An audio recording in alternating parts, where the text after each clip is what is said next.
I think that we should just, if it gets an answer, we'll just... Because I saw a few people coming. Oh, you Not see? from your masjid. Not from yours? No, no. Not from your masjid either. From my masjid. Do you guys recognize this book, by the way? Does this look familiar? I actually use this to prepare because it has the references in it, right? So. Just give a credit online. I'll make sure that credit. Don't worry. That will be cool. Was this in the shot? Or When? do you need pen and paper to write?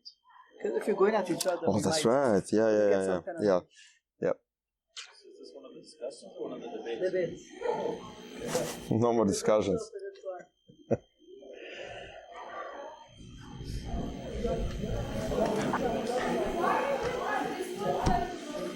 There were more people for the discussion. Well, I'd rather discuss. I can't ever raise my voice. People complain for my voice is very low. I hope you can hear me. That's why I need this now.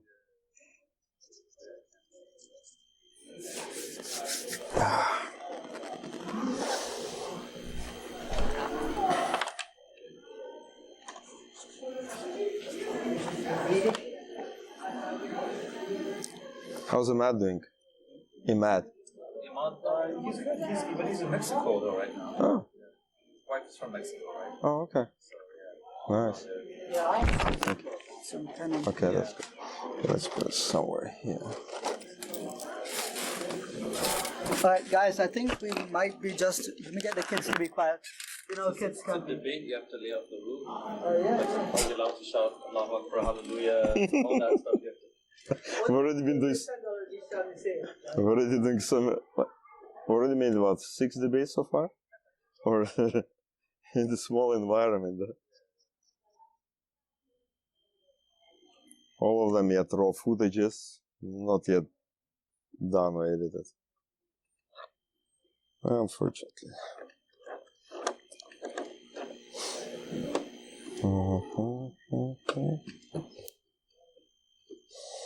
Hey, did you guys see the church that we have there? I saw, that's what I asked you. I'm so confused. What? That's what I asked you. First time I see the church in the mosque, in the masjid. There is a church and a door with a setup right there.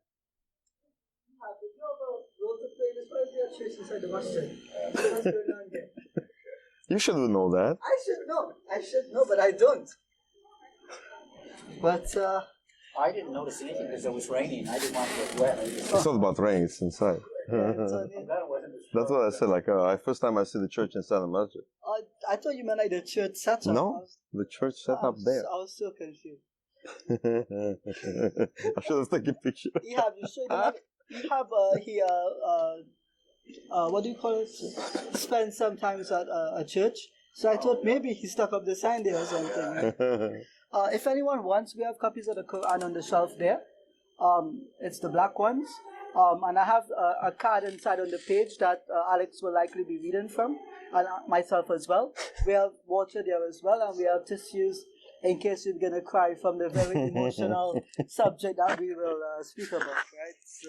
So should we start now? Yeah, I guess we could. They're on their way, but okay. We shouldn't delay just for a few people. Okay. Right? So, it's yours clipped on. How is this? So what's the format? We just shout at each other until one of us cries. 20 minutes each?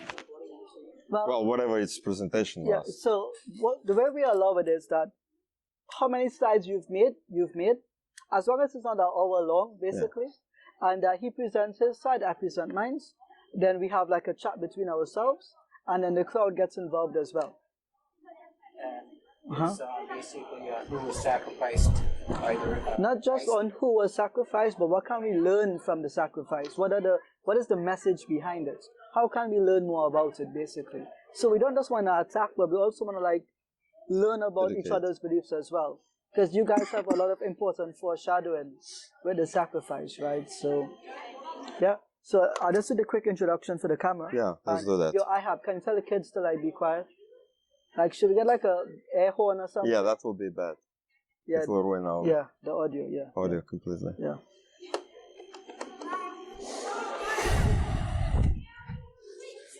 They're kids, they're like 16, 17, you know.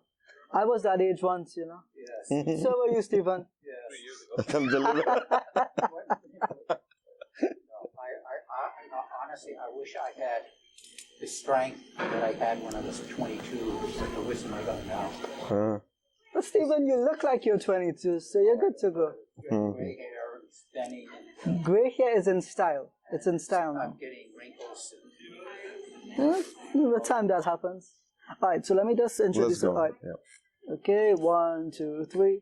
Assalamu alaikum, everyone. Hello. Welcome one more time. I am Brother Ijaz. I'm here with Mr. Alex Karimli, my Christian interlocutor. And today we'll be discussing the binding of Isaac as it's known in Christianity and Judaism, and the sacrifice of Ismail alayhi salam as it is known in the Islamic tradition. So today we will get started with Brother Alex's presentation. Alex? Yeah, thank you.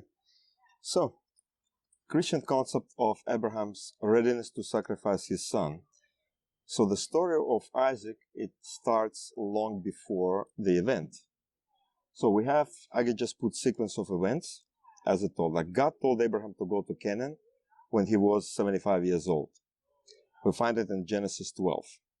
Then second event, Abraham went to Egypt and Hagar was Sarai's servant. Also Genesis 12. Then Abraham and Lot separated, and God promised a land to Abraham. Genesis 13. Abraham saved Lot and was blessed by Melchizedek. Genesis 14. God promised that Abraham will have a son. Genesis 15. Birth of Ishmael. Abraham was 86 years old. Genesis 16. God's covenant with Abraham, promise of a son by Sarai, by the name Isaac. Ishmael will be a great nation. Abraham is 99 years old. Then God repeated his promise about son to Abraham at Mamre, Genesis 18. Destruction of Sodom, Genesis 19. Abraham and Abimelech, Genesis 20. Birth of Isaac. Abraham is 100 years old, Genesis 21. Expulsion of Hagar and Ishmael. Abraham is probably 103, 105 years old, Genesis 21. God tests Abraham by asking him to sacrifice Isaac. Abraham probably is 117 years old. We don't know. It's Genesis 22. Then Sarah died at the age of 127. Abraham is 137 years old. Genesis 23. Isaac get married at the age of 40. Genesis 24. Abraham married and had 4 children. Genesis 25. Abraham let all his children go, kept only Isaac with him. Genesis 25. And Abraham died at the age of 75, 175. Isaac is 75 years old, Genesis 25. So I'm going to highlight a few of them. So the promise God gave to Abraham, first he said in Genesis 13, then lift up your eyes and look from the place you are, northward and southward and eastward and westward. I will give you and to your offspring forever this land. That's God said. And he said, arise and walk through the length and breadth of the land. I will give it to you. And Abraham moved his tent and came and settled by the oak of Mamre, which are at Hebron, and there he built an altar to the Lord. Then the next one, Genesis 15, God again visited Abraham and came to a vision, and he said, you will have a great reward. And Abraham told him, saying, like, what will you give me? Because I continue childless. And Lord said to him, I will give you land to your seed to possess, for certainly that your offspring will be sojourning on the land of not theirs, meaning Egypt, and they will be servants there, and they will be afflicted for 400 years. And they shall come back here in the 4th generation, for the iniquity of Amorites is not yet complete. And then he said, for your offspring I will give this land from the river of Egypt to the greater river, the river Euphrates. Then another one. So Genesis 17, now Abraham, now 99 years old, and God said, okay, I'm going to make my covenant between me and you, and may multiply you greatly. And he said, your offsprings after you through their generation for the everlasting covenant, the land of your sojourning and the land of Canaan. He will give it to you as everlasting possession. And then, and the Genesis continue, verse 15, it said, I will give you a son by her, meaning Sarah. And it said, and Ishmael, basically, Abraham said, then that Ishmael might live before you. That's enough. He said, basically, Ishmael is enough for me. God said, no, but Sarah, your wife, shall bear you a son, and you shall call his name Isaac. I will establish my covenant with him as an everlasting covenant for his offspring after him. As for Ishmael, I heard you. Behold, I have blessed him, and I will make him fruitful and multiply him greatly. He shall father 12 princes. I will make him into a great nation, but I will establish my covenant with Isaac, whom Sarah shall bear to you at this time next year. And then he said again in Genesis 18, he said, I will surely return to you about this time next year, and Sarah will, your wife shall have a son. And now we're coming to the situation in Genesis 22. Then the God said to Abraham, take your son, your only son Isaac, whom you love, and go to the land of Moriah and offer him there as a burnt offering to one of the mountains of which I will tell you. And in Genesis 25 is basically wrapping all the story of Abraham, since he got another four children from other concubines. Abraham gave all he had to Isaac, but to his son or sons of his concubines Abraham gave gifts, and while he was still living, he sent them away from his son Isaac, eastward to the east country.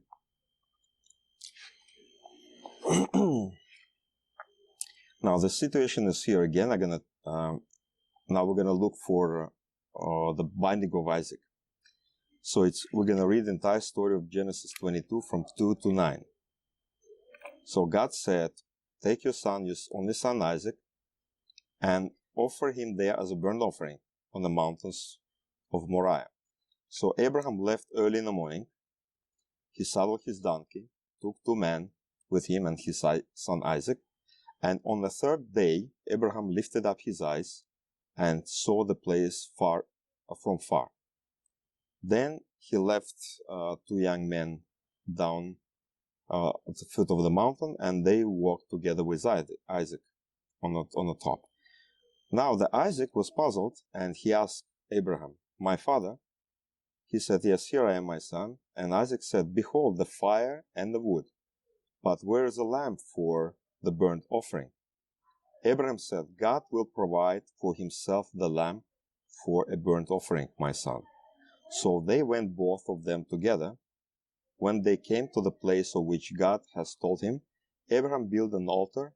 There he laid the wood in order and bound Isaac, his son, and laid him on the altar on the top of the wood. And we know the rest of the story. God sent the angel of the Lord who stopped Isaac from sacrificing his son and gave him lamb as a replacement. So, comparing with same kind of story of the Quran or Islam, we see 2 major differences. The biggest one we could see, difference of the name. So in the Torah, we just heard about, it was name of Isaac came in. So that an Isaac, that was son who should be sacrificed before God. The same son who God promised several times to Abraham years back. But in the Hadith, Sahih Bukhari 583, we read the story how Abraham brought Hagar and her son Ishmael at the place of the near Kaaba where Mecca will be built, and eventually she settled there, and Ishmael lived there and grew up. And we see that Arabs from Jurhum, they came and eventually settled in Mecca. They built a city, and the child Ishmael grew up and learned Arabic from them. His virtues caused them to love and admire him as he grew up, and when he reached the age of puberty, they made him marry a woman from amongst them. Years later, then Abraham stayed away from them for a period as long as Allah wished, and then he came back and he saw him, Ishmael, near the Kaaba. Area of the Kaaba will be built. Abraham said, "O Ishmael, Allah will give me an order, has given me an order." Abraham said, "Allah has ordered me to build a house here." So eventually both of them start building the Kaaba. And we go now to the Qur'an, Surah 2, 125. And mentioned when we made the house a place of return for the people and a place of security. And take, O believers, from the standing place of Abraham, a place of prayer. And we charged Abraham and Ishmael, saying, "Purify my house for those who perform tawaf, and those who are staying here for worship, and those who bow and prostrate in prayer." Now, Surah 200 and 112, we read the story of binding of Ishmael. It said, "My Lord, grant me a child," then Abraham said, "from amongst the righteous." So we gave him good tidings of forbearing boy. There's no name of the boy here mentioned. And when he reached with him the age of exertion, he said, "O my son, indeed I have seen in a dream that I must sacrifice you. So see what you think." He said, "O my father, do as you commanded. You will find me, if Allah wills, of the steadfast." And then they had both submitted, and he put him down upon his forehead. We called to him, "O Abraham, you have fulfilled the vision. Indeed, we thus reward the doers of good."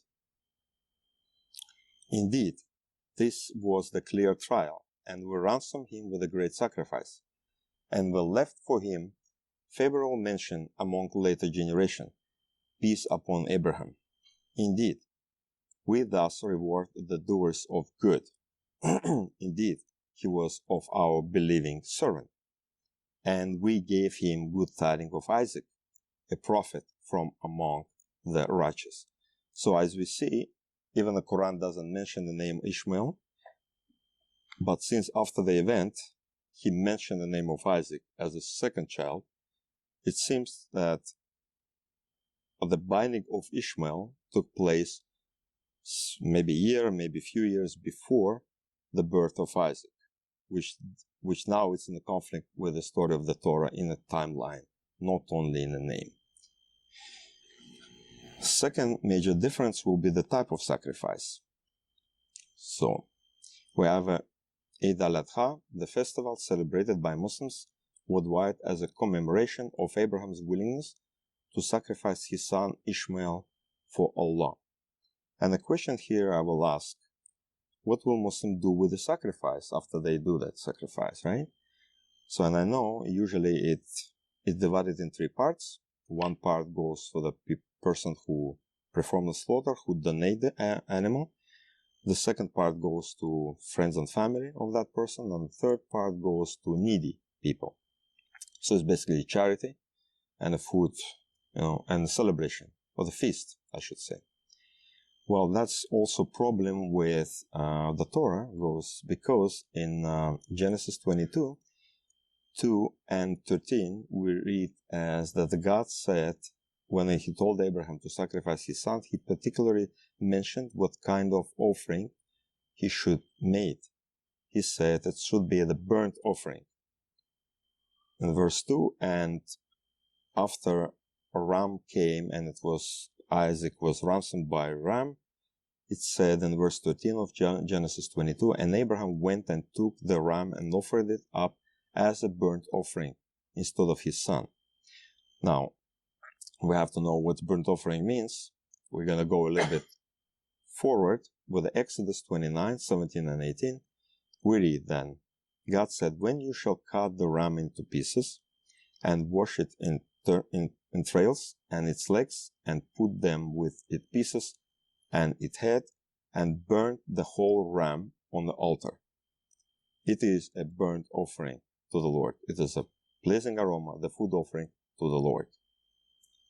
So here we see that the burnt offering required for sacrifice to be burnt completely, and nothing should be eaten from it.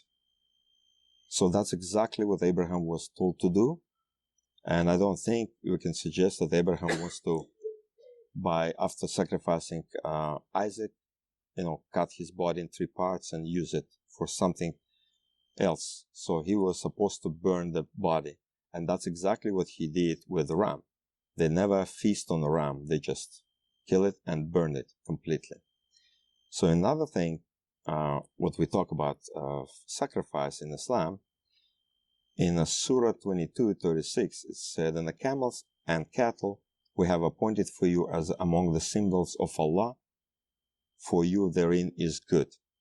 And we know that sacrifice the camel is okay to be sacrificed in Islam. Yet we have a problem with the Torah again. It goes another problem here in Leviticus 11, 2, 4, and 7. We read that God said what kind of animals should be kosher or halal for children of Israel to sacrifice and to eat.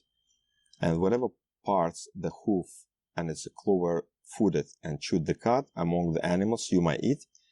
And he said, nevertheless, among those who that chew the cud or part the hoof, you shall not eat those. Number 1, the camel, because it chews the cud but does not part the hoof, is unclean to you. So you cannot bring camel as a sacrifice to the Lord. You cannot eat it. You cannot drink milk of a camel. So that's why whenever you see in the Torah or Tanakh anywhere mention camel to be sacrificed or used as meal.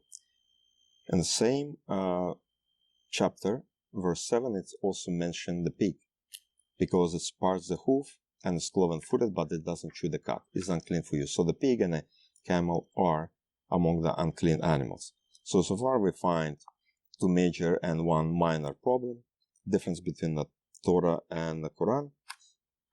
Number 1, name of the person, of the son who was supposed to be sacrificed by Abraham. Torah said, of course, Isaac. The Quran said it's Ishmael. It doesn't say, but it's implied Ishmael. Then type of sacrifice.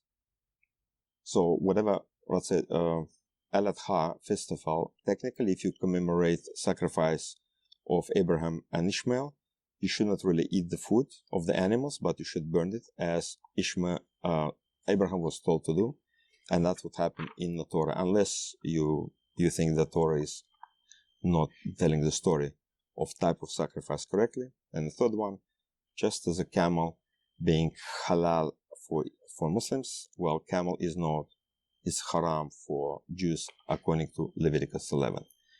So that's end of my presentation. Okay, thank you.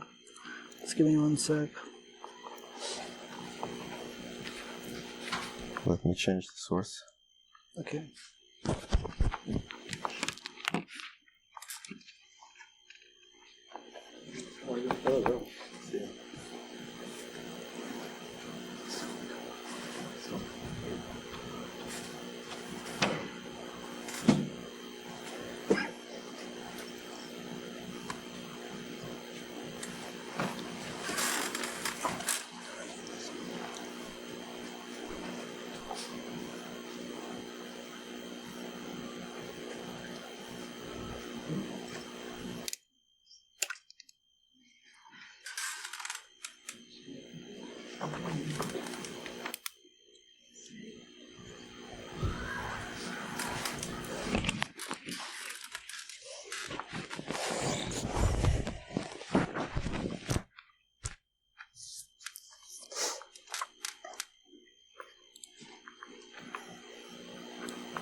Okay, so we've just, my colleague Alex has just finished his presentation, and I'm going to begin mine. Mine is a lot shorter, unfortunately, but let's see where it takes us, okay? slideshow. Right, so is that good? Yeah, it is. Okay. Bismillah. Right, so the sacrifice of Abraham. To start with, I know that understanding the names might be a bit difficult. So in the English Bibles, you have Abraham. In the Quran, we have Ibrahim. In the English Bible, we have Ishmael. In the Quran, we have Ismail. In the English Bible, we have Isaac. In the Quran, we have Ishaq. And in the English Bible, we have Hagar. In the Quran, we have Hajar. Sorry, not in the Quran, but in Arabic sources, the name is Hajar. So I know that when my colleague Alex may have mentioned a few of the names, it might have been confusing. If you're a Muslim, it's not that easy to know the differences between the names. They're not immediately recognizable. So in the Quran, we actually only have, I think, 13 verses that actually speak about, 13 or 14 verses that actually speak about the sacrifice that Abraham was to do. So I'm going to read the verses quickly. This is from the translation by Dr. Mustafa Khattab, and we have that translation here. It's also on the bookshelf there if you want to take a copy as well. Or if you want to just use one to read with. Same goes, okay? Stephen, you can take one if you want, okay? Right. Later on. You can have this one here if you want. It's no problem. There you go. Right. Make it easier for everyone to read and understand. Right. So where the card is, you'll open it up, and on the left side of the page, the leftmost column, you'll see it from verse 99. Left. Sorry, right. My goodness, right. Yeah. Yeah. Good. At the top, right, topmost right. Yeah. Verse 99. Do you see it? Yeah? Okay. Okay, good. So I'm just going to read it really quickly. He, Abraham, later said, I am leaving this place in obedience so that I can serve my Lord. He will guide me. Then he makes a prayer to God, my Lord, bless me with righteous offspring. So he's leaving his homeland and he makes a prayer to God. And so God answers his prayer very quickly. Afterwards, he says, so we gave him good news of a forbearing son. That word actually becomes very important later on. Keep an eye on that word. In verse 102, then when the boy, it doesn't say what the boy's name is, reached the age to work with him, Abraham said, O my dear son, I have seen in a dream that I must sacrifice you. So Abraham gets the dream that he's supposed to sacrifice his son. And for the prophets, their dreams are considered to be wahi. So as normal Muslims who are not prophets, dreams for us are considered 1/40th of wahi. In this case, the dreams of the prophets are most certainly considered to be revelation or wahi. So Ibrahim, he gets this dream, and he goes to his son, and he says to him, I have seen in a dream that I must sacrifice you. So tell me what you think. So now this is a child. He's being told, hey, I have to kill you. What do you want me to do? And his son says, he replied, O my dear father, do as you are commanded. Allah willing, you will find me steadfast. So he didn't tell his dad, well, maybe you shouldn't kill me. He says, if this is what God has commanded, then obey it. So it goes to show you that not only was his father obedient to the Lord absolutely, but so was his son. And his prayer was that he would have a righteous son. So that prayer was answered, and it's embodied by the child's response. He goes on, then when they, both of them, plural, submitted to Allah's will, and Ibrahim laid him on his forehead for sacrifice, he was called out to, O Abraham, you have already fulfilled the vision. Indeed, this is how we reward the good doers. This was truly a revealing test, and we ransomed his son with a great sacrifice. That ransoming becomes very important later on because it's a foreshadowing for what happens with Jesus, peace be upon him. In verse 108, it goes on to say, and we blessed Abraham with honorable mention among later generations. Peace be upon Abraham. This is how we reward the good doers. He was truly one of our faithful servants. And then it finally says, and we later gave Abraham good news of Isaac, a prophet and one of the righteous, which means that all this time he's only had 2 sons, but he only had one when the sacrifice was done, and it was not Isaac, because Isaac was born after the sacrifice was done. But verse 108 and 109 stand out. And blessed be Abraham with honorable mention among later generations. Peace be upon Abraham. Now, how many centuries have there between us and the Prophet Muhammad, peace be upon him? Do you guys know? 14 centuries, right? And when you perform your salah, what do you say in it? Salah what? What do you say in Salah? Salah al-Ibrahimiyya. Allahumma salli ala Muhammad wa ala ali Muhammad kama sallaita ala Ibrahim. So Allah, send your grace, honor and mercy upon Muhammad and upon the family of Muhammad, as you sent your grace upon Ibrahim, and send your blessings upon Muhammad and the family of Muhammad, as you sent your blessings upon Ibrahim among the nations. O God, you are indeed praiseworthy, most glorious. So, not do we honor him once a year, but we honor him every time we perform the Salah, in the same way that we honor the Prophet Muhammad, peace be upon him. And we are asking Allah to grant mercy and grace upon them. We're not praying to them, because it begins with the words, O Allah. A lot of people, those who are not familiar with the Islamic faith, think that when we do the taslim, that we actually worship the Prophet. Because they don't know the words, they don't recognize that. So that's all the Quran says about it.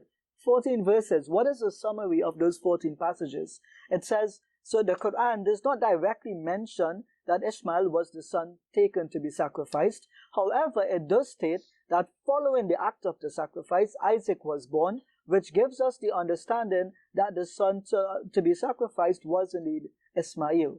Ismail in the Quran knew he was going to be sacrificed and wanted his father to obey the command of God. This is different from the story given in the Bible, where the son in this case was Isaac. He did not know he was going to be sacrificed, and his father did not tell him the truth. He actually lied in the process. He actually told him that he was going to sacrifice a ram. So if Abraham was a righteous man, why would he lie if he is fulfilling a command of God? It seems a bit weird for a prophet to do that. In any case, the role of the story in Islam demonstrates many important beliefs. One, the faithfulness of the prophets of God. So not just of Ibrahim alayhi salam, but also of his son Ishaq. Two, that not even the prophets were free from trials, but in the face of trials and tribulations, they remained steadfast and obedient. Again, an example for all of us.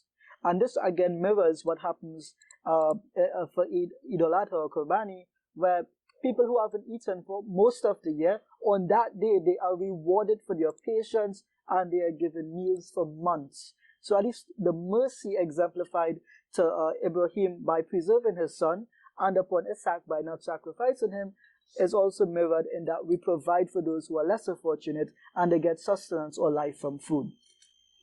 But what does the Bible say? This is where it gets interesting. So I'm going to read from Genesis chapter 16, verses 1 to 4. It says, Now Sarai, Abraham's wife, had borne him no children. She had a female Egyptian servant whose name was Hagar. And Sarai said to Abraham, Behold, now the Lord has prevented me from bearing children. Go in to my servant, it may be that I shall obtain children by her. And Abraham listened to the voice of Sarai. So basically in this case, Abraham's wife, Sarah, is saying to Abraham, I can't bear you children, I'm too old, I'm not able to have kids, so take my maidservant and marry her, and you can have kids through her. So verse 3 says, So Abraham had lived 10 years in the land of Canaan. Sarai, Abraham's wife, took Hagar the Egyptian, her servant, and gave her to Abraham, her husband, as a wife. It does not say as a concubine, but as a wife. It goes on, and he went into Hagar, and she conceived. So Abraham, he had relations with Hagar, and she became pregnant. And when she saw that she had conceived, Sarai looked upon Hagar with contempt. So there was jealousy in her heart from this alleged incident. So Genesis chapter 16 again, verses 10 to 16 continue the story. It says, The angel of the Lord also said to her, Hagar, I will surely multiply your offspring so that they cannot be numbered for multitude. In other words, I will give you so many children that you will not be able to count them. And as you know, the Muslim Ummah is pretty gigantic. We can't really count how many hundreds of millions. I think it's something like 2.1 billion Muslims that exist in the world today.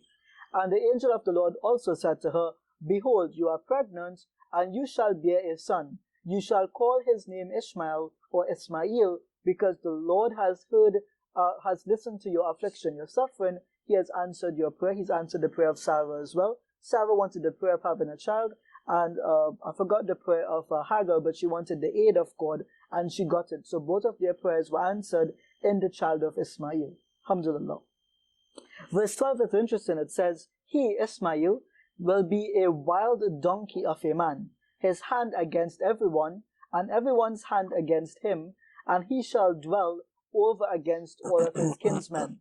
This is a very interesting verse, because note the words it uses to describe a prophet of God. He will be a wild donkey of a man. Keep those words in mind for when we look at the Greek later on.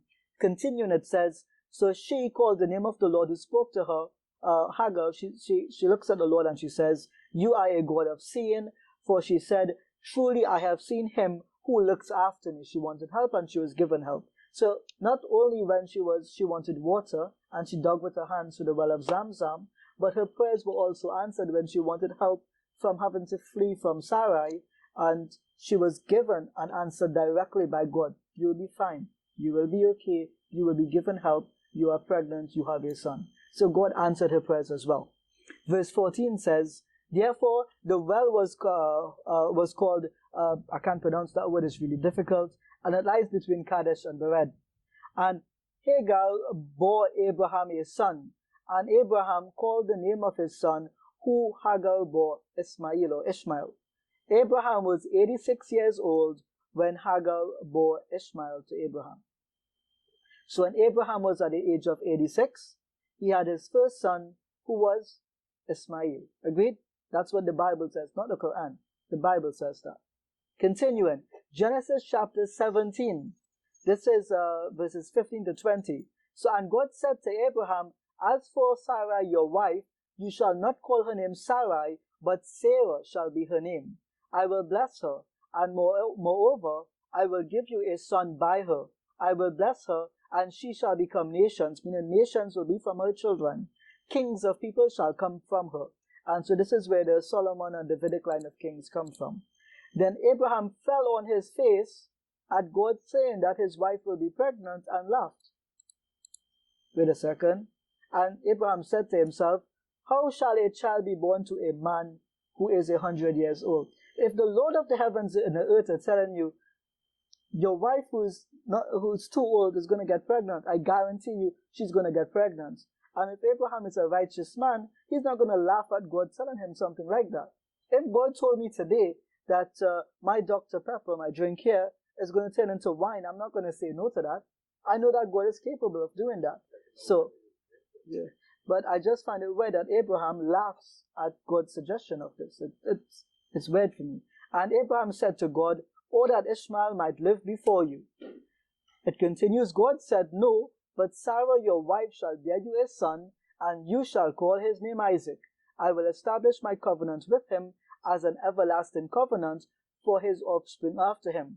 Not that everlasting, because the New Testament is known as the Kaine Diatheke, which means the new covenant. So the previous covenant has been expired. There's a new one for the new nations of people.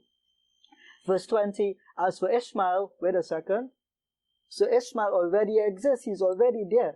So he's there already. He's not going to come after Isaac. He exists first. And now Sarah becomes pregnant with Isaac. As for Ishmael, I have heard you. Behold, I have blessed him, and will make him fruitful, and multiply him greatly. He shall father 12 princes, and I will make him into a great nation. Wait a second. Verse 16 says that Isaac will be nations, plural, but that Ishmael, his children, will be a great nation, singular. How many nations are there after Prophet Muhammad, peace be upon him? One ummah. So even the Bible validates what we view ourselves to be, belonging to the nation of Ismail alayhi salam. Genesis chapter 21 verse 5. Abraham was 100 years old when his son Isaac was born to him. So in the first case, how old was Abraham when Ishmael was born to him? 86. How old was he when Isaac was born? 100. Which means who was the first son? Ishmael. There's no doubt about that. Unless your maths is as bad as mine, right? Okay, we're good? Right. It's just plain as day to everyone. Continuing. So Genesis chapter 22, verses 1 to 2.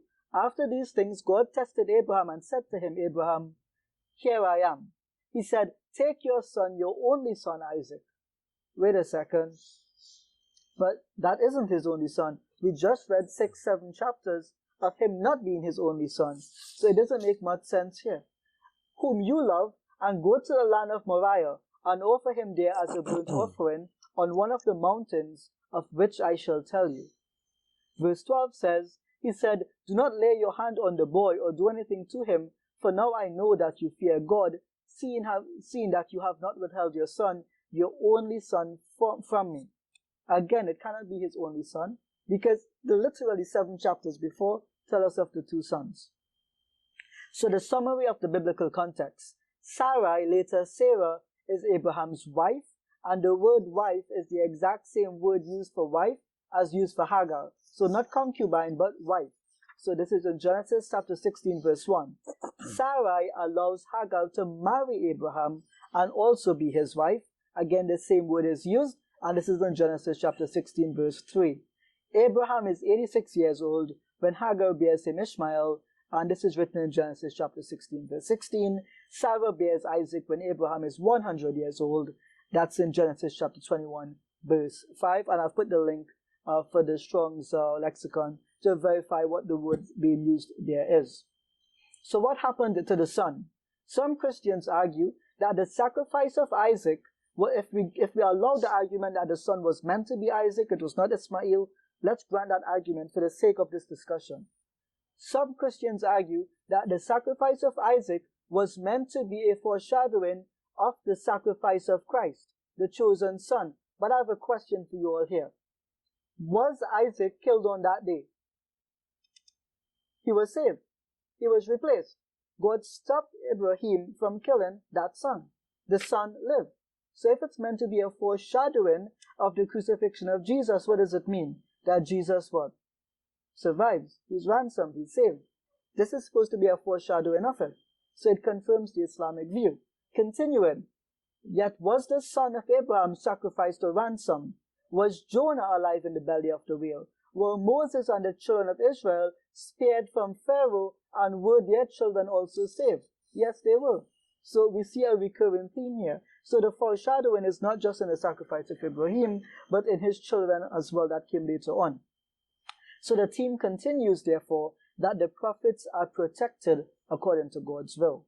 Just as Abraham was saved from the fire, Jonah from the whale, then you have then you have Ishmael in this case being saved, and Jesus also being saved. So wife or illegitimate life. If you read most biblical commentaries, they will tell you that it wasn't his actual wife. You'll see here in this commentary, the first line, it says, his concubine. That's literally swapping one word for the other. And you know, Allah in the Qur'an, He tells the people of the book that you commit tahrif, that you replace or you move the meanings of words. This is that case. You can see them literally doing that here.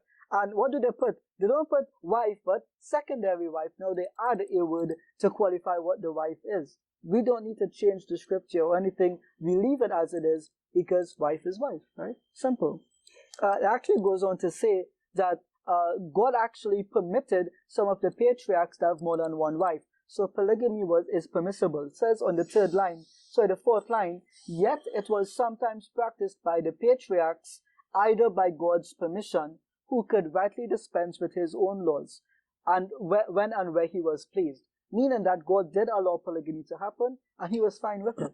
So again, we as Muslims, we don't need to change much here. We accept this as it's written. Again, not a Muslim commentary, but a Christian commentary, and I have the reference right there. Secondly, again, wife or concubine in the Bible. So I went to the Greek Septuagint, that's the Greek translation of the Old Testament, and I'm looking at the words that it uses to describe Sarah, his wife, and the words it uses to describe Hagar, his concubine. Genesis chapter 16, verse 3, it uses the word gune for Sarah, which means wife. We agree to that. In also Genesis chapter 16, verse 3, it refers to Hagar as gunaika, the exact same word. So both words are from the same root word, Strong's number 1135. In Genesis chapter 25, verse 6, I found this when Alex brought it up. Genesis chapter 25, verse 6, it tries to give the impression that Isaac is the only son, and that the son of the concubines don't inherit from Sarah. But if you look at this, what is the word for concubines here? It's palakon. It's not gune. So it's a different word altogether, which means that this does not refer to Ishmael, because he's not the child of a concubine, of a palakon. He's a child of a wife, Gune. So it does not apply to him. So I disagree with Alex's referencing of that chapter and verse. The word for concubine is a different word with a different root. So the root word for wife is G1135, and the root for the word concubine is G3825. So there are thousands of words apart, basically. So quick comparison. In Islam, the son to sacrifice was Ismail or Ishmael. In Christianity, the son to sacrifice was Isaac. In Islam, Ismail knew he was going to be sacrificed and agreed to go with his father. In Christianity, Isaac did not know he was going to be sacrificed, and he did not give his father permission. His father lied to him. And maybe Alex could correct me on that later on. But directly, Isaac is going with his dad to that hill, that mountain. And he says, where's the ram that we will sacrifice? And his father says, there will be one, don't worry. The ram will be there, don't worry. That's a lie, right? Lastly, Abraham obeyed the will of God and did not mock him. In Christianity, Abraham laughs at God's statement that his old wife, will become pregnant. Why would a prophet of God laugh at something like that? It does not make sense to me. So I was meant to have questions, but I wanted to do something a little bit different. So if you look here really quickly, if I can bring it up here. Where do I have it? Here. The chapter in which, what's the chapter in which he takes Isaac to the hill? Do you remember?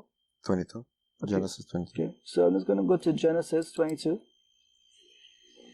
Alright, so there we go. So I want everyone to take a note of this, please.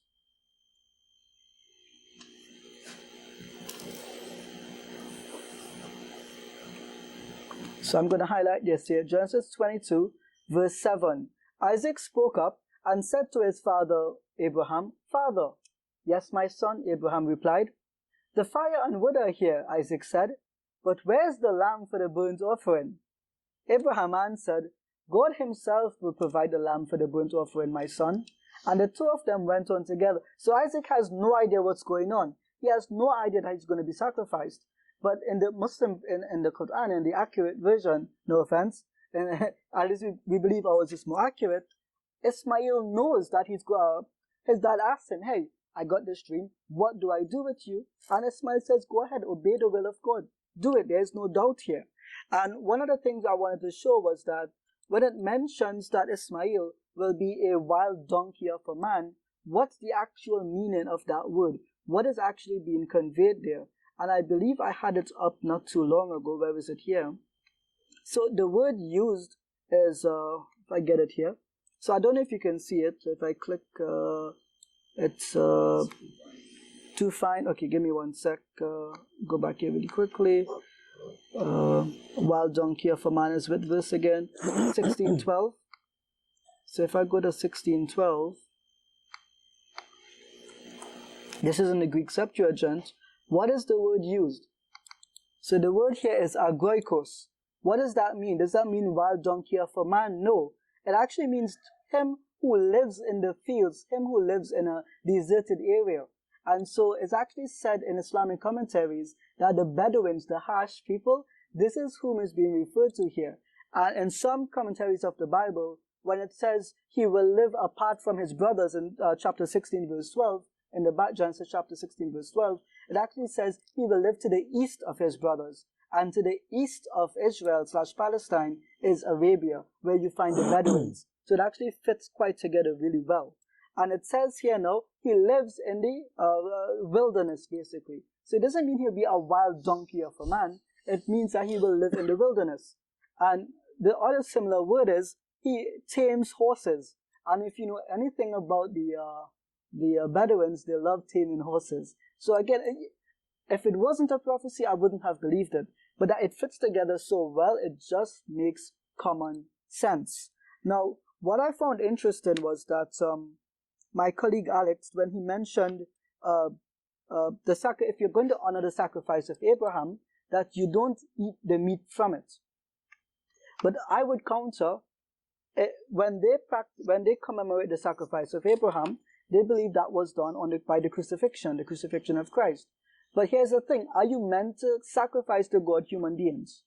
No, it's actually forbidden. 2 Kings chapter 16 verse 3 forbids human sacrifices. Psalm chapter 106 verse 38 forbids human sacrifices. Jeremiah chapter 19 verses 4 to 5 forbids human sacrifices. So here is the question: if we're going to honor Abraham, what would be better? Doing something as a mercy to provide food for the poor, or would you kill an innocent human being? For me, one is merciful because it helps the people. The other is savage, it's mean, it's hurtful. Why would you kill an innocent child? God does not command that, nor did he want that to happen. So that would be my point of disagreement with my colleague Alex. Interestingly, one of the objections that Alex mentioned was that camels and swine should not be sacrificed. Well, again, camels and swine, they're minor compared to killing an innocent human being.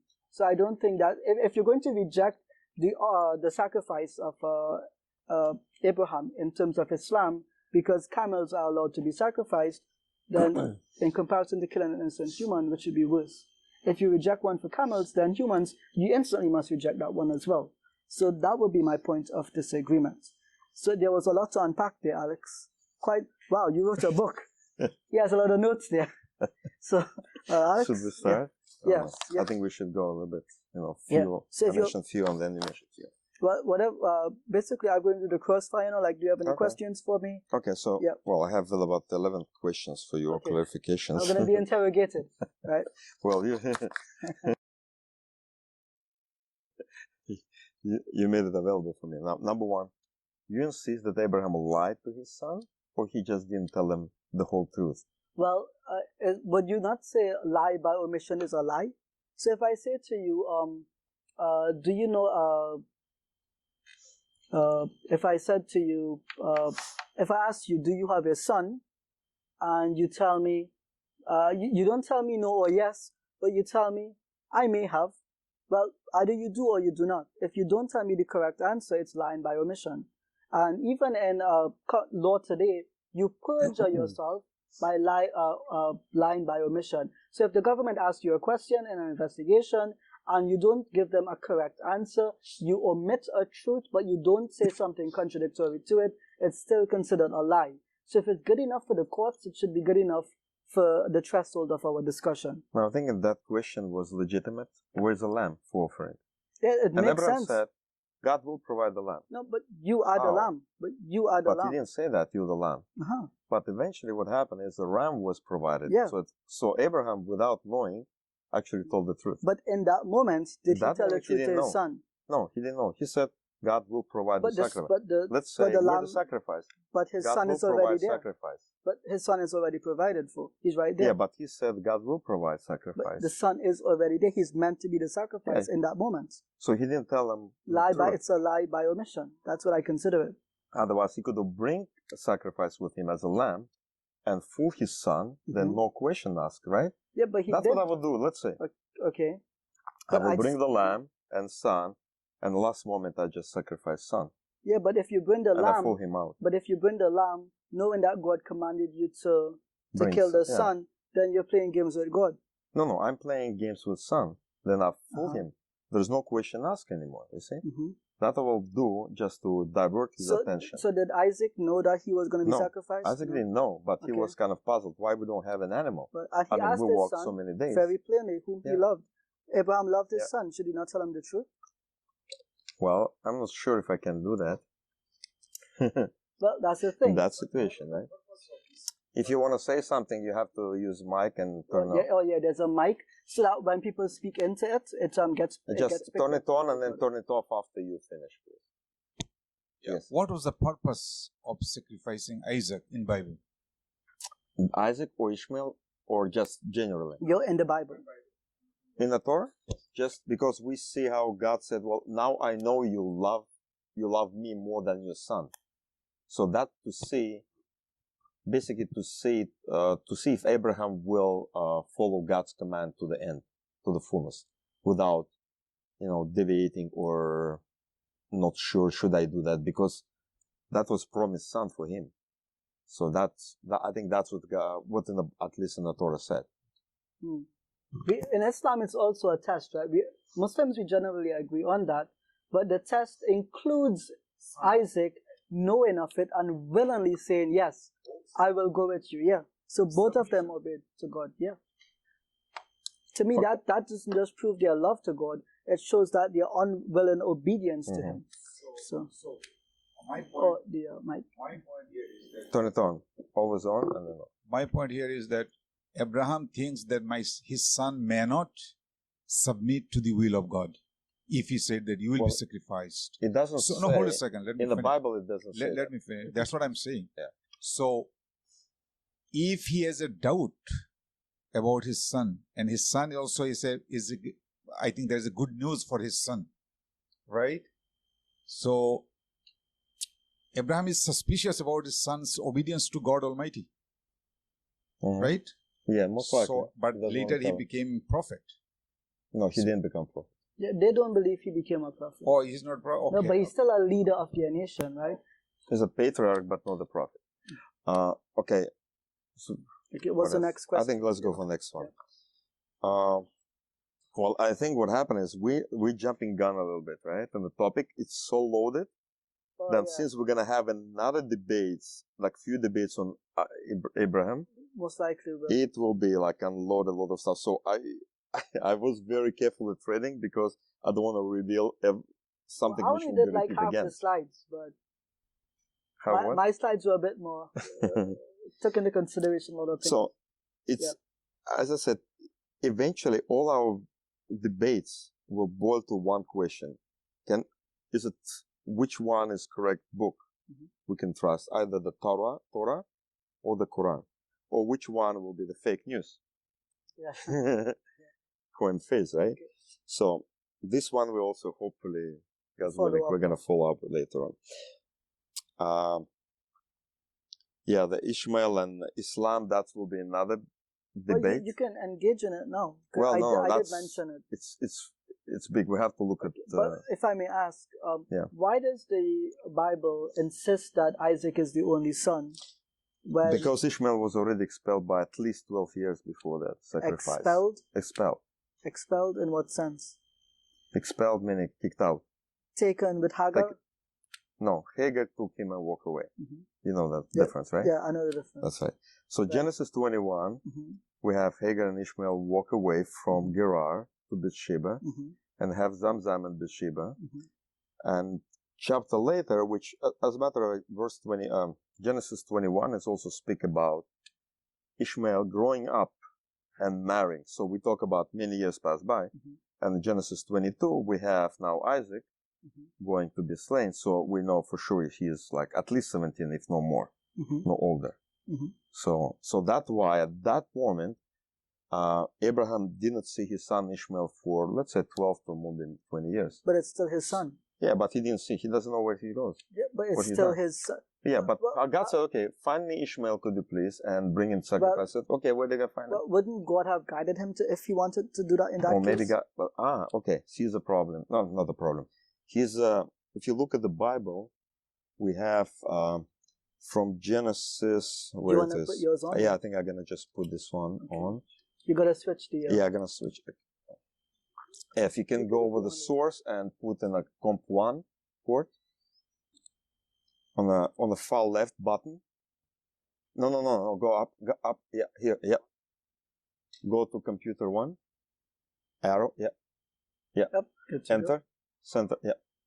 There we go. Thank you. Okay, thank you.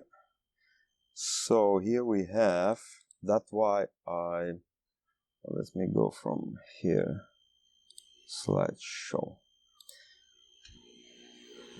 So the biblical story of Isaac in a sequence of events. That's why I put the sequence of events, right? So we have here, so number 3 here, when when Abraham and Lot been separated, God promised a land to Abraham, and he said, your offspring will be on that land. Then you look at the land physically, and you're going to walk on that land, and that's land your offsprings will possess. So that's another very interesting point here. Then we have here in point 7, God's covenant with Abraham, promise of son by Sarai, by name of Isaac. And also Ishmael will be a great nation. So Abraham 99 years old. So here, I forgot this one. In point 5, God promised that Abraham will have a son. Mhm. And then a few years later, Abraham gave birth to Ishmael through If Hagar. I may ask, Yeah. so God promises that he'll have a son, and then that promise is brought true by the birth of Ishmael? No, he never mentioned Ishmael, but after But Okay, it let's follows, say if it's in sequence. it's followed because Sarah said, hey, we don't have a kids. Mhm. Let's help the God, or let's fulfill God's promise by you have a young woman who will bear a son, for Mhm. sure. So let's go with her. Ishmael was born. Now, we read like Ishmael was named Ishmael by Abraham himself In the Bible. in the Bible. So, of course, if you look for point 7 in Genesis 17, we have when God told Abraham, you're going to have a son by Sarah, you call him Isaac, God said. So God called Isaac by himself. So basically, the son of promise was Isaac. In that sense, Because not God Ishmael. named him. He named it, and that's what he's telling him. You're going to have a son. Then and Abraham said, but it's okay, I have Ishmael. That's fine with me. No, before, Before, in the chapter 13, in chapter 13, God said, I will give you great reward. And Abraham said, what reward are you talking about? I'm an old guy. I have no kids. There's no reward. I have my servant from Damascus. That's my heir. That will be his reward, basically, right? So he will live after me. God said, no, your servants will not gonna possess my reward. But the son whom you will bring, and I will multiply and make a great nations, whatever, right? So God said to him in the chapter 13 that you will have your son, your progeny, physical progeny. In the chapter 15, he mentioned it again. He said, you will have a progeny. And then Sarah said to him, well, we're not having son. So I think we need to have another woman, then you will have a son. So Ishmael was born. And in chapter 17, God said, okay, but you will have a son. But he said, well, I have already a son. I'm good. And God said, no, I'm going to establish a covenant with another guy, another son, whom 1 year older Sarah will give birth to. And you call him Isaac. And let's go move forward.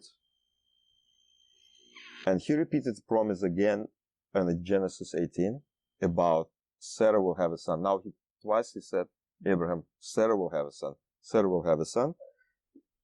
And of course, in Genesis 22, basically he said, the son, you love it, your only son. Can you go back one slide? Yeah.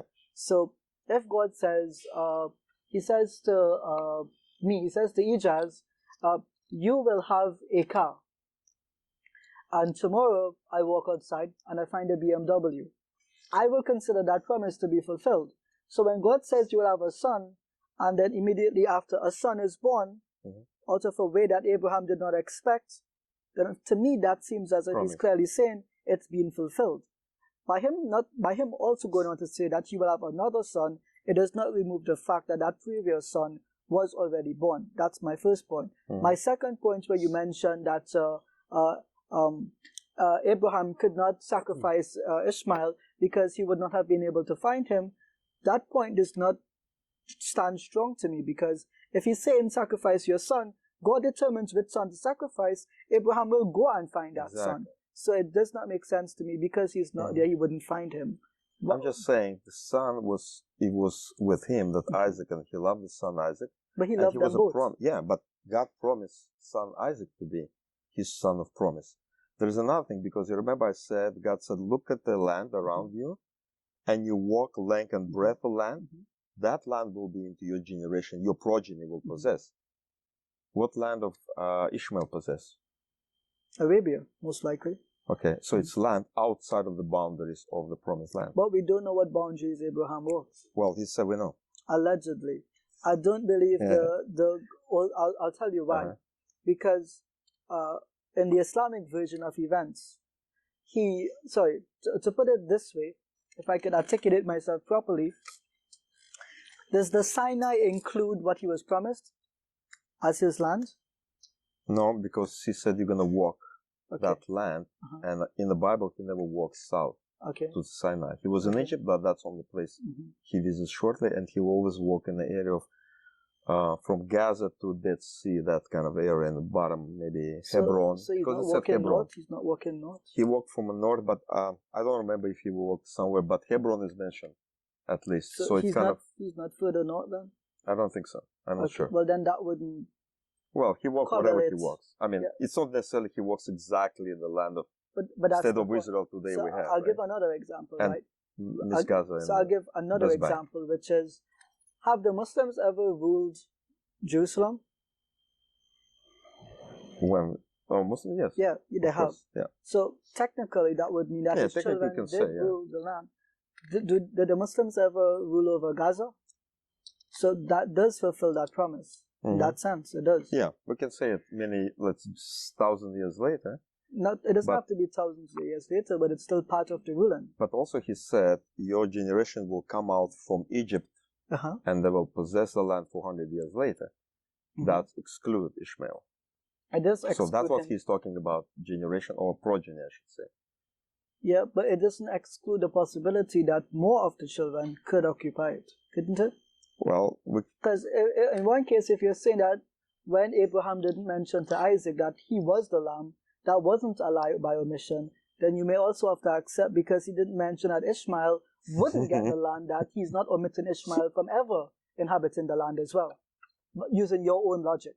But interesting, if you just read the Bible itself, like the Mhm. Torah, you will never have idea of Ishmael is one of the promised child. That's why I read the Quran. So we come back to the square We come one. back to square one Which again. book is Yeah. the correct Yeah. one? But, yeah. Hold on, just careful. Ooh, careful. Yeah, have long enough. We should be fine. Okay. Just make sure it's on and off later. Excuse me.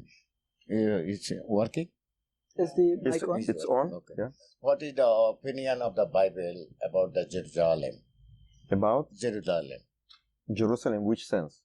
Who changed means who belong the land, the period of the beginning. It might be That's- slightly out of the topic. No? Well, Jerusalem basically is the area of Jerusalem because Yes. it's in Israel. Israel belonged to Isaac and his descendants, meaning Banu Israel.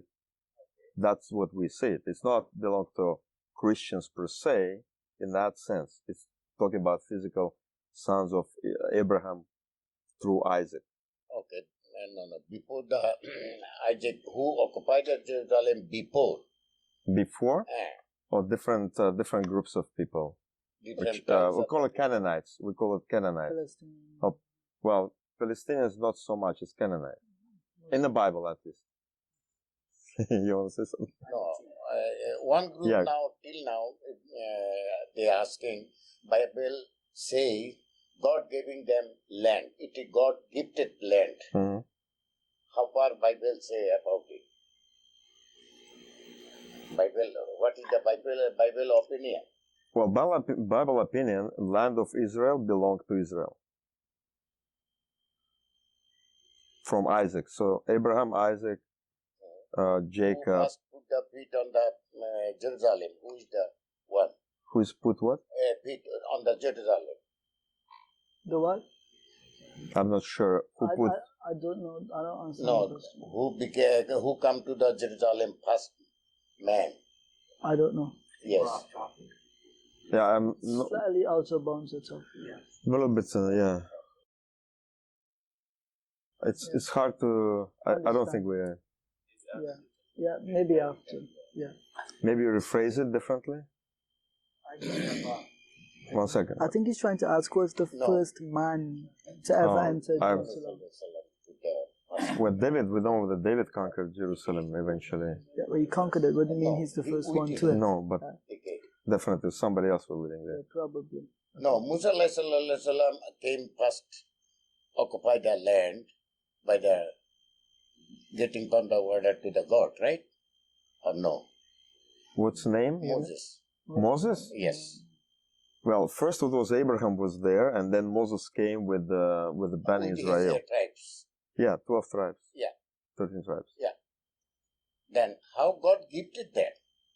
This is the main question. How God give the land to them alone? Why or how? How? This Yeah. is a big question. Okay. All over the world, you have to. Oh, you mean whatever now is Oh, going on? that would be also No, a not topic. now. Now is not that question arriving. We are going to back. Yeah. I don't. So we'll come back to that. Yeah. Huh? We'll, It's a question I think it's you more have to politics clear out. rather. Listen to all the human beings. Then people understand. One group only claiming God gifted land to us. No. Okay. Well, if God gifted, whatever God order, you didn't exercise the God order. How can you belong the God land? Okay, yeah, this is. Also a You are topic. not obedient to God Almighty. How do you claim that land? That's Yes. my point. You tell me, hey, put hand on the pocket. I didn't put. But I say, okay, I put it and I take your money. It's not okay. I see what you mean. Huh? Yeah, that's loaded question, I guess. Huh? Not easy we answer. will try to answer it afterwards. Try Answer to- it. By the afterwards. Bible.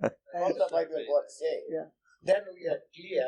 Then we are no confused. But also Bible said you will be expelled from the land if you will not obey my words. So we have that promise as well. But Yes, I promise. but I don't I think- believe that one too. Promise. But God say, listen that do it. You didn't do, but when you have something need, you say, oh, God gave me. I cannot, I have to take it. You want to belong the land, but you don't want to exercise the God order. Diez en hora por allá. Anybody? Just check the mic. You want to say Alex, something? Yeah, Okay, 1 second. Turn it on. It's on. Is it on? Yeah. No, you gotta It's off. It's off. I could see it's off. push it up. Push it up. Yeah. Bring it up. It is up. It is? Okay. Okay. Sorry about it. Okay. My fault. First of all, I'm going to say that Josh is correct. Bring it closer to him. Josh is correct with the use of the word gune. Does mean wife. Also means woman. In fact, when Jesus is on the cross, he addresses his mother as a woman, gune. So it has a variety of meanings. But I didn't want to really get into the idea of concubine. But I did want to get at basically looking at Hebrews chapters 11, verse 17. By faith, Abraham, when he was tested, offered up Isaac, and he was received the promise. Was the act of offering up his only son, and in the Greek, the word only Monogamy. son is monogenes, and it is used only 5 or 6 times in the New Testament. And it is always used of Christ, except in this case. And it means one and only, one of a kind, something that is very special. So the point is not whether or not Abraham had other offspring, because the Bible is quite clear that he did have other offspring, but it is emphasizing that, as Alex has said on several occasions, that Isaac is the son of promise, and the Bible is also very clear that the covenant is more than a land, but it is basically through whom the prophets would descend. In fact, would be one of the arguments why I would say that Muhammad cannot possibly be a prophet, is because the prophetic line must come through Isaac. So maybe you'd like to address that. Yeah, so I'm going to take off the mic though, just to remember. Yeah. So on that point on monogenes, I don't reject that point, but I do have to recontextualize it, which is, I do not doubt that the Christian church, in developing their myth-making, giving themselves a history, would appeal to the language used for what they consider to be the promised son. So I don't doubt that at all. That language, that use of the language, does not change anything in context of what I've said. It's still his only son. What does that mean? It doesn't mean special or specially different. There's nothing that sets Isaac apart differently from Ishmael when a covenant was established with both and promises were established through both. So if you're saying that only Isaac was promised something, you would recall that my colleague had a couple slides up where Ishmael was also given promises by God. Promises Yeah. were different, though. Yeah, the promises were different, yeah. But it doesn't mean that only one is the promised son if both of them are given promises, no? It's talking about a special relationship. To Mike, yeah, I better give him Mike. Just make sure it's... Again, we need to look at how the New Testament views the difference between Ishmael and Isaac. I agree with the idea that Ishmael became a great nation. As a promise from God. As a promise from God. There's absolutely no doubt about it. The scriptures are clear on that. But in the passages that Alex was referring to, Which passage? Abraham's desire was, if only Isaac would serve you. And he says, no, Ishmael, my covenant is established with Isaac. And so we're looking at basically the covenantal promise. What is the covenant that's been established? And it is clear from the scriptures that it is with Isaac and not Ishmael. I think I will just mention something about that. Okay, yeah. You want to follow up? I will to that? just the follow-up, because in Genesis 21:10, Sarah said, get rid of Hagar, and she called her a bondwoman. Bondswoman. Yeah. Bondwoman. Now, it's name of Aman, and it's been used several times in the Old Testament. And I just show you here, right? So it's Aman, Amah, Amma. Amah, H. Amah, and it said maidservant, female slave, maid, handmaid, concubine. Yeah. So that could be used as Amah. So she called Hagar not by name, by this title. And God in verse 12 of chapter 21 and 13, he said exactly the same. He used the same Amah. Interesting, because in the passages that I referenced earlier, I actually went back and looked to see if God actually considered Hagar a wife of Abraham, and the word used for Hagar is also gune in that specific context of wife. So in my mind, when I look back at it, you can clearly see when I was reading the Continental Commentary series yesterday, they were actually pointing out that some of the introductions given to Hagar in chapter 15 and chapter 16, they seem to be disparate, meaning that there was one trend of thought, then a trend of thought breaks into it. So they consider it to be a bit of, harmonization of a multiplicity of ideas. So I wouldn't consider it to be as the default understanding of who Hagar is. Well, we just go with what Bible said. That's what. But that's where we unless disagree. it's incorrect, unless the Torah is kind of corrupted in that issue, then I rely on the commentaries to help me understand. In the same way, you will rely on the commentary. I rely on word studies, but word word? studies are based on commentaries as well, right? Well, how many times the word used, Ama, used and where, in which context? On the wife, for example, it's said, the wife is different. Let me go back if I can go. Would you agree that Use a mic. Yeah. Don't forget. The wife is different. Yeah, the word for wife, yeah. Hey, But the Josh, word would you Isha is agree? used. Would you agree that Sarah was the first wife? Yeah, definitely. Okay. There's no doubt from the Bible's understanding. Yeah. I think from the Islamic perspective as well. Okay, from the Islamic perspective. So, with all due respect, because I don't have any other words, Hagar was sort of an add-on, you might say. Second wife. Yeah, she as the second wife in terms of chronology. Yeah. Okay, and if we look at basically, so I mean, to me, I think we're straining at a gnat when we're talking about the use of the word wife. No, well, if really he's saying that words matter and concubine matters in that case, but wife doesn't matter in the other, that doesn't make sense. But the context, and you brought it up, the context, at least at that time, was this was a perfectly acceptable practice. You didn't have children by your first wife. If you were a rich enough person, you took your concubine and had children by the concubine. Yeah, but she's introduced as a concubine, a bondswoman, and then in Genesis 16, verse 1, she's introduced as that, and then she becomes a wife, meaning that she was one thing before and then she becomes another. But So we what's the also, that she So what's the went point? from I one don't- to the other. I really don't understand. Well, you not understanding the point doesn't mean that there isn't a point. That would be your problem to solve. Well, could you explain it to me? I'm dense. I literally just did. So you're saying that because she is a wife, You She can, went from had one other- thing to the other. Abraham also had other children by Keturah, the third wife. Probably. Okay. she had he has 4 kids. But I think what happened is he was called wife by Abraham because he thought that's it, she will be pregnant and that will be son of the promise, and that should be a wife in order to give son of promise. Not necessarily. From what well, I that's- have here. Yeah. But if you read, that's what he said, right? He became a husband and wife, right?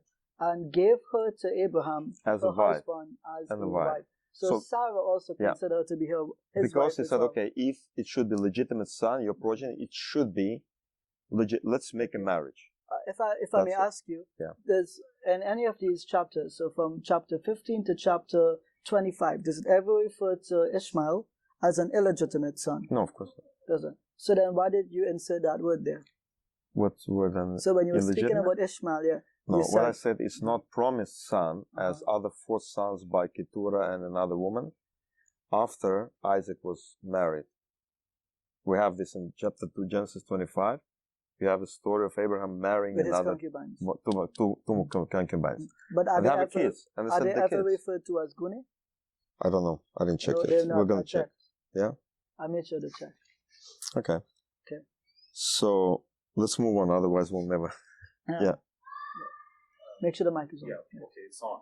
One comment, one question. So the comment is a counter question because you ask, okay, do Muslims acknowledge that Sarah was the first wife, right? So I would ask a counter question, which is, do Christians acknowledge, do Jews acknowledge that Ishmael is the firstborn? Yes, he is. So if he is, then in Deuteronomy 21, chapter 15, God is revealing a law regarding sons from different wives. So God says, if a man has 2 wives, one loved and the other unloved, and they have both borne him children, and if the firstborn son is of her who is unloved, then it shall be on the day of bequeaths his possessions to his sons, that he must not bestow firstborn status on the son of the loved wife in preference to the son of the unloved, the true firstborn. So in other words, like, the firstborn is the firstborn, regardless of whether his mother is loved, not loved, banished in Mecca, in Canaan. It doesn't matter. The firstborn is the firstborn. So if God later reveals a commandment to Abraham to sacrifice Isaac, that seems to go against the spirit of God's own laws that he revealed in Deuteronomy 21. That's a quick comment. The question is from one of your slides in Genesis 13. So we're back to that topic of, promises of land given to the descendants of Abraham, and who are the descendants that are being spoken of. So Genesis 13:14 was one of your slides. The Lord said to Abraham, after Lot had separated from him, lift your eyes now and look from the place where you are, northward, southward, eastward, and westward. For all the land which you see, I give to you and your descendants forever. So as Ijaz pointed out, for centuries, Muslims have been ruling over that very land, right? The land is still disputed today. Muslims still rule over part of that disputed land even today. And then when you carry on in that same Genesis, it says, and I will make your descendants as the dust of the earth, so that if a man could number the dust of the earth, then your descendants also could be numbered. So in this context, God is saying that not just will they get the land, but they're going to be like so numerous, you're not going to be able to enumerate them. This hardly sounds like a description about the Jews. Because the Jews themselves are always complaining about their small numbers, their dwindling numbers, the fact that their numbers are growing smaller everywhere. And everyone else is complaining about Arabs and Muslims being too many. Even how many Arabs? Huh? How many Arabs do we have? Couple 100 million. Yeah. So we still count them. Yeah, but there's still a lot more than a few million Jews. Right? I don't think it could be as an argument, but So, it's okay. So then, if you're saying Yeah. that if you can count the Muslims, the Arabs, Yeah. it doesn't mean that it refers to Ishmael. Then who is the number of people you can't count? Who is it referring to? We can't even mention because we can count everybody. So God made a promise that we can't. Yeah. So then how are we supposed to know? Okay, you have to use a microphone, please.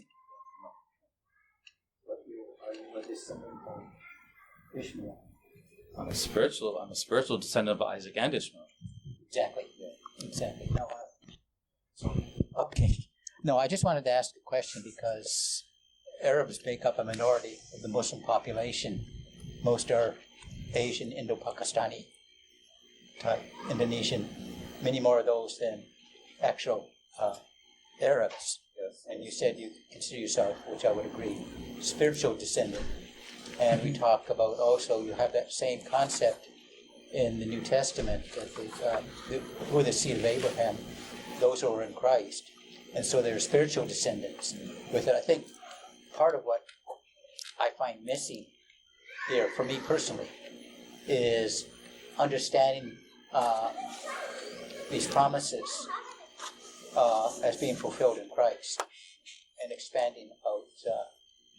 Well, in Genesis 13, the word used is zara, which that would include that would include either my or your reinterpretation of who's really a spiritual descendant of Isaac or Abraham. So zara is like physical descendant. So Arabs are physical descendants, and they number in hundreds of millions, and the Jews, don't. No, I agree. I'm not disputing that. But in Galatians chapter 3, it talks about those that are in Christ are the seed of Abraham. It uses the word sperma in the Greek. Mm-hmm. And it just means, it's not talking necessarily about a physical descendant. Also in Romans chapter 9, I believe. Did you have other questions? The question about Abraham are laughing. The idea Let us see. Laughing? Yeah, the laughing of Abraham when God says. Yeah, we can. I didn't think, but we'll talk about it. Yeah, could I? Yeah, so I'll raise that. Okay. Because I do want you to explain that to me. That was something that didn't bother me. Like it actually hurts a little. As a matter of fact, it's keep in the future. All right. So quickly, I was asking Alex to follow up on Abraham laughing when God says Sarah will become pregnant. If Abraham did not accept that Ishmael was his promised son, which is not what you have proven, by the way, just to mention, and if he considered that God could not do it, why would he laugh at that point? What was the point of laughing to himself? Abraham thought Ishmael is a son of promise. Mm-hmm. And God tell him, no, it's not. You have Isaac. Does God say he's not the son of promise? Well, yeah, because he said by, where was it? Give me a second.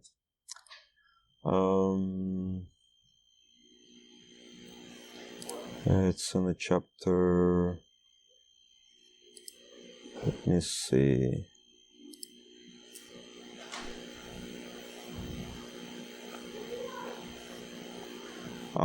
Chapter 17, verse 21. Mm-hmm.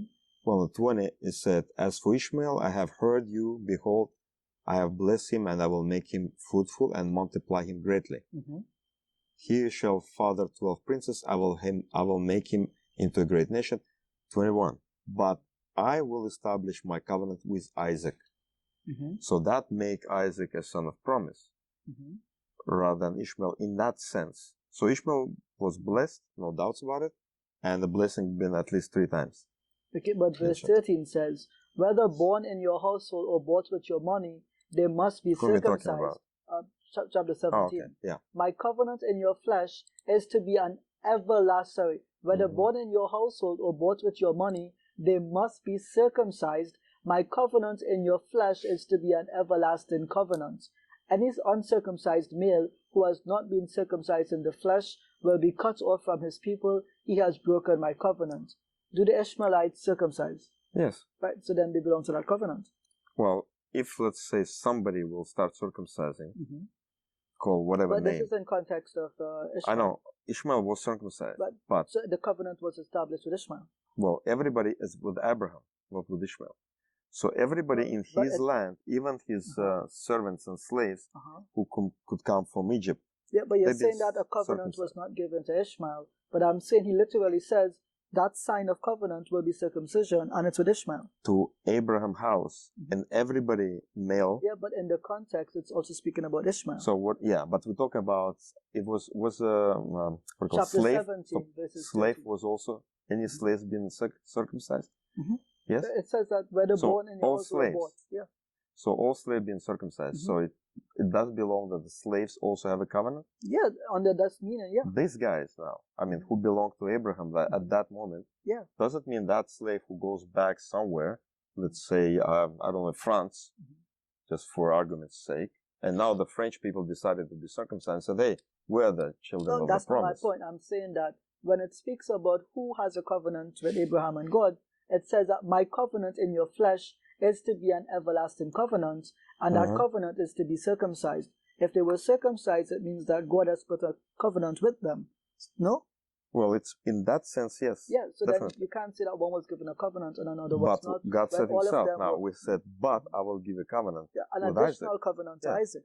But an additional covenant this is does not saying- mean that one was not given to Ishmael as So well. this is, okay, covenant was given to Ishmael for sure, Yeah, and very to good. Isaac as well. Yeah. Now we have to distinguish, in the Bible we see it clearly, right? Mm-hmm. Whatever it with Isaac, this goes to the progeny of Abraham, who will belong, eventually the Canaan will belong to that progeny. And you said, well, 3,000 years later or 2,000 years later, Muslims came in, Arabs came in, and that's fulfilling the promise. It fulfilled it both ways. Not just one son ruled, but the children of If- both sons. If that was a promise originally made by God. Because Well, we come back but, to the same. but then it raises the problem. It says it's an everlasting covenant. If it's not everlasting, how did the Muslims gain control of it? Why Muslims should be like, if let's say I raise an army and control Jerusalem, will I claim that that was my promise? I mean, But Crusaders that's did the claim, right? specifically what the Muslims claim, right? Well, Crusaders claim too. There's any other nation, like when the British conquered Jerusalem, did they say that they were part of the covenant? They didn't, right? It was just part of the British mandate. It's only the Muslims who have ever said that. Jumping gun. No, Can you hold on for the No, future? but I'm sticking to the topic as mentioned. But okay, if you rest that point aside, We're the gonna bring the question point was, to it. why did Abraham laugh? Did he Yeah, consider it to let's be see. ridiculous what Okay. God said to him? Let me find out. Where did he say that? Use a mic. Use a mic, please. Hey, Josh, let's say you, as an illustration, that something really good happens to you, something that is momentous, makes you quite happy. You laugh. Yeah. So when Abraham laughed, why is that? Basically, I mean, you're making. We're not told exactly. Because of what he says. How Yes, can but- an old woman have a child? Well, an explanation. I mean, yes. How can it? So it was a Yeah, respectful there's- laugh. A respectful laugh. I don't see any mockery or doubt here. I just, it's just something that is such good news and a Okay, natural so response. so let's say the Alex tells me Stephen is coming to run a race today, and I laugh when I say Stephen at his old age. That's not That old mockery. man. That's not mockery. Okay, we're talking about Genesis 18 when 17. The laughing. which one they're laughing? I gotta double check. Because we have laughing of Sarah Mhm. in Genesis 18, and I think she also laughed in the Quran the same way. Perhaps I have to double check. Yeah. Ishmael laughed too. No, that's a different story. It's mocking. It's not This laugh. is Genesis 17:18, Okay. verse 18. Sorry, Genesis chapter 17, Verse. verse 17 and 18. Okay.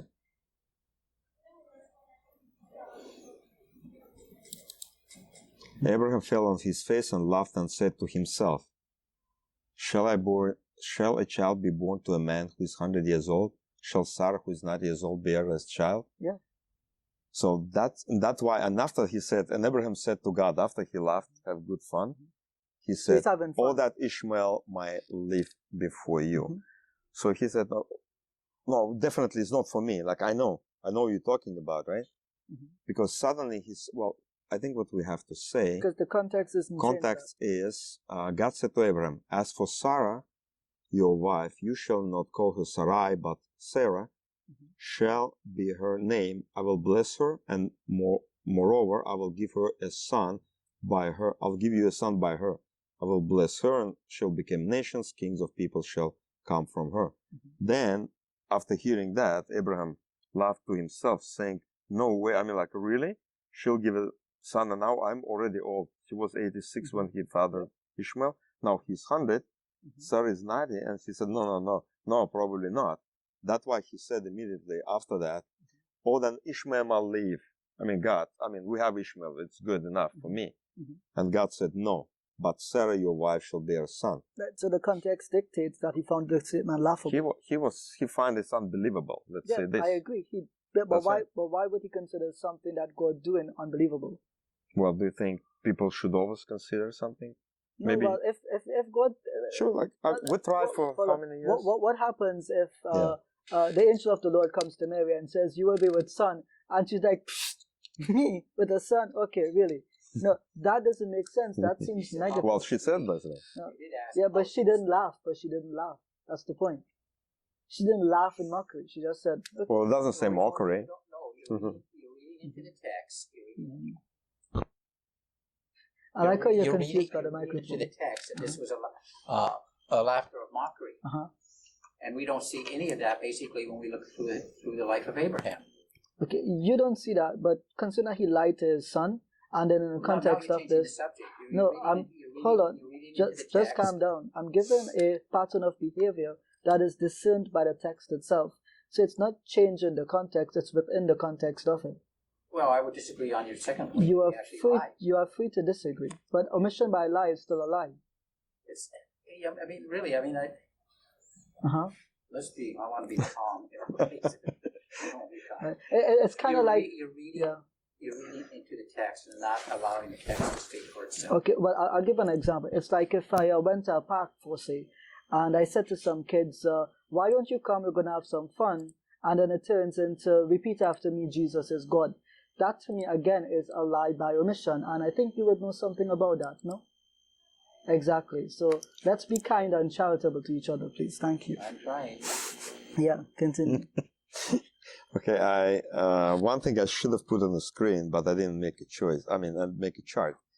So when a reason I put everything like in a sequence of events. Do you put it back up again? Yeah, but I should have made a chart. I didn't do it yet, but I will show. The stuff. I'm gonna put that on you. So maybe I'm gonna make a chart or for the next time. Right now. No, you're gonna have the time to do. Well, this chart. That's basically. You can just show them it, and this one we can make when I put in the slides. Okay, Can you guys see this? I don't know. I know it's far, right? So what happened is Ishmael born here in the Torah. Then Isaac was born here 5 years later. Let's presume 5 years later, when Isaac was weaned, Ishmael laughed at him or mocked him, and Sarah insisted, and God said, yes, sure, go ahead and expel Hagar and her son Isaac from area in Canaan, near Gerar. So here it was expelled, Ishmael was expelled. Probably at least 12 years later, sacrifice Abraham and Isaac mentioned in the Bible. So in the Quran, it's here. So Ishmael was born.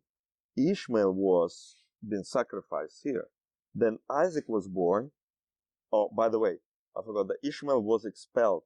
Then Ishmael was sacrificed later on as he grew up in Mecca. Abraham went to Mecca and attempted to sacrifice him in Marwa, I believe. Yes? Is it on Marwa? I don't think so. No, I just heard, but I'm not sure. No. Anyway, so now we have a sequence of events. Ishmael was born, Ishmael was expelled, there was sacrifice made here, attempt was made here, and then Isaac was born here. So if you look at the two timelines, they're all off chart, big time. Mm-hmm. So now we have to question, basically, in the Quran, if you want to accept the Quranical narrative, you have to throw the Torah narrative out of the window. But we're going back to the same question, which is the book. But this is where Genesis chapter 16, verses 10 to 16 come into play, where it says, and Hagar bore Abraham his son, and Abraham called the name of his son Ishmael. Ishmael, right? So Ishmael is God answered the prayer. That's literally his name. Here's boy, right? So because Hagar ran, Hagar ran the first time from Sarah. Mm-hmm. The Quran or Hadith never mentioned that, as far as I know. It doesn't need to, but in this case, it does say that, I have it here. Contempt. There's a point at which she's commanded to go back to Yeah. Sarah. What Yeah. chapter was that again? 16, I think. 16. Okay, I missed the verse. But basically, she's sent back by God Yeah. to Sarah. Yeah. So he still comes. Yeah. So But what is not the? okay, if we look at the biblical account, so the Bible mentioned Ishmael and mentioned promises to Ishmael and also mentioned Isaac and promise and give us different timeline, It did. totally different timeline. Of course, now we're basically debating which timeline is correct. And you know what? We don't have, unfortunately, the third source, independent source, unbiased source, which will tell us, okay, that was actually happened. There's no video of that event, no audio of that event, or anything. So right now we're basically debating something out of thin air. My question would be, when I looked at the translations for where it says Isaac your only son, why don't they translate it to be Isaac your special son, as Stephen mentioned? If that's the meaning of, if that's what it's meant by the meaning, why does it not use that word then, special son? Why does it have the word only son? I think what I will do if I want to corrupt the text, as implication here from Muslim point of view, the Torah been corrupted by the Jews at least 2,500 years from now. So I will never mention Ishmael in the good terms. But call him a wild donkey. But what? No. So Well, but nevertheless, I will blank out Ishmael completely and say, who cares? Well, remember we went through this, where if the text is already published, you can't change major details, but you change many minor details. No, you can't do it. You will change them. No, well, but I'll give an example, yeah. right? So an example in the New Testament specifically is that if you read the gospel narratives themselves, and a lot of the major details, you will find them largely agreeing. But in the smaller details, it's where they disagree. And unfortunately, some Christian speakers tend to think, well, a lot of the minor details match between the Gospels, the smaller details. So in that case, these are undesigned coincidences of them fitting together. But what we've later come to look from the manuscript testimony is that they're not undesigned coincidences. The reason that all these minor details agree with each other is because they were changed to agree. So in this case, when applied that same logic to the Old Testament, they're not going to scrub his name off the entire thing, but it's easy to replace a word here, replace a word there, like how you said son and then illegitimate son. You just added a word there.